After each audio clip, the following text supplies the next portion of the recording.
here with my sidekick, Roxy, lounging on the couch behind me. Yes, I said your name, Littles.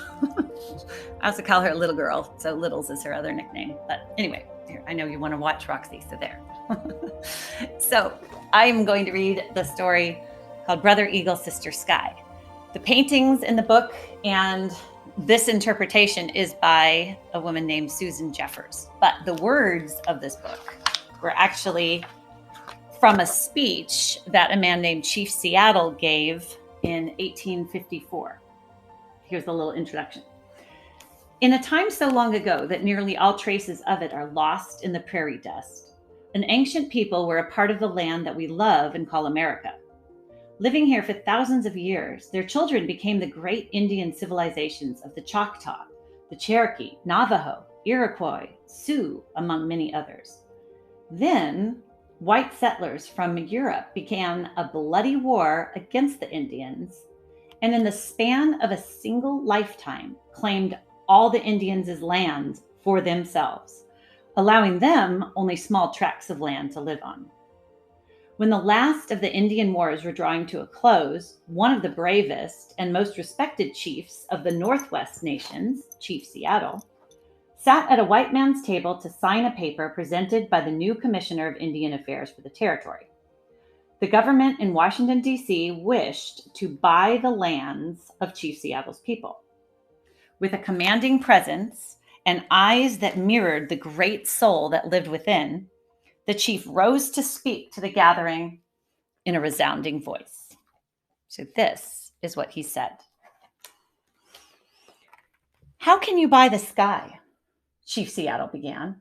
"How can you own the rain and the wind? My mother told me every part of this earth is sacred to our people.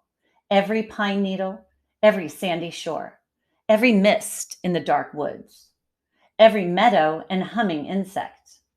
All are holy in the memory of our people. My father said to me, I know the sap that courses through the trees as I know the blood that flows in my veins. We are a part of the earth and it is a part of us. The perfumed flowers are our sisters. The bear, the deer, the great eagle, these are our brothers. The rocky crests, the meadows, the ponies, all belong to the same family.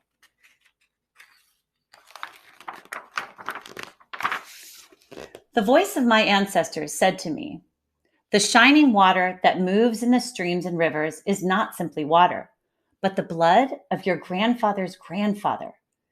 Each ghostly reflection in the clear waters of the lakes tells of memories in the life of our people.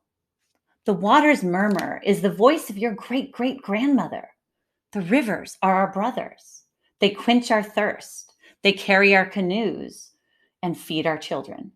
You must give to the rivers the kindness you would give to any brother.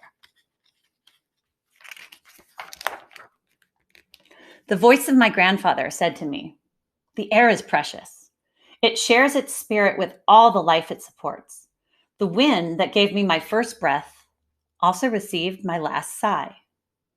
You must keep the land and air apart and sacred as a place where one can go to taste the wind that is sweetened by the meadow flowers.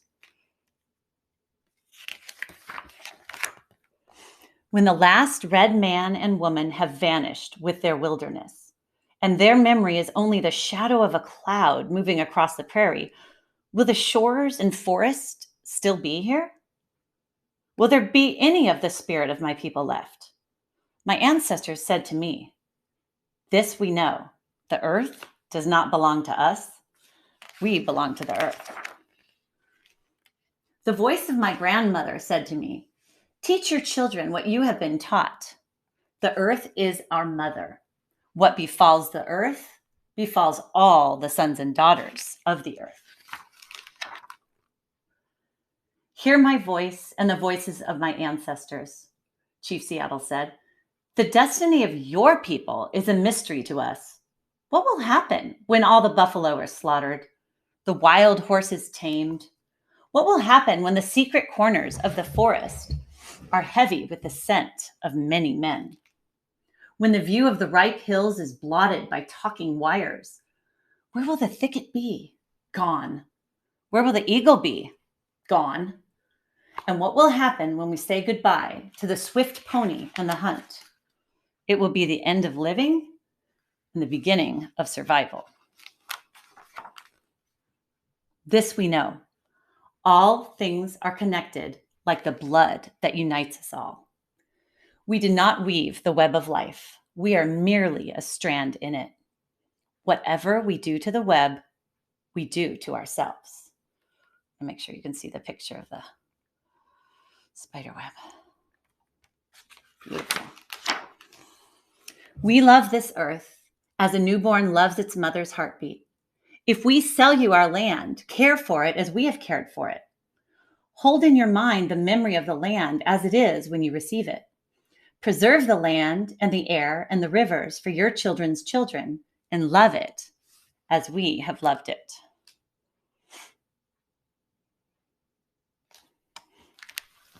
And that's the end.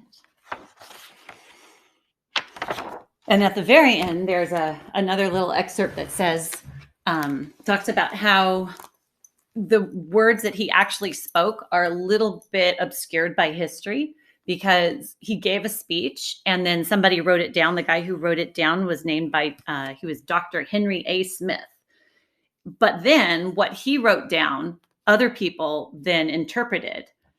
So over time, there's been lots and lots of different interpretations of what exactly Chief Seattle said. So it's this whole historical thing that people talk about. But definitely the message is there. Definitely the message is that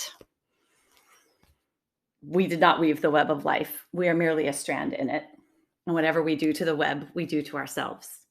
And hopefully this book and these words give you something to think about too, because you are a part of that web as well.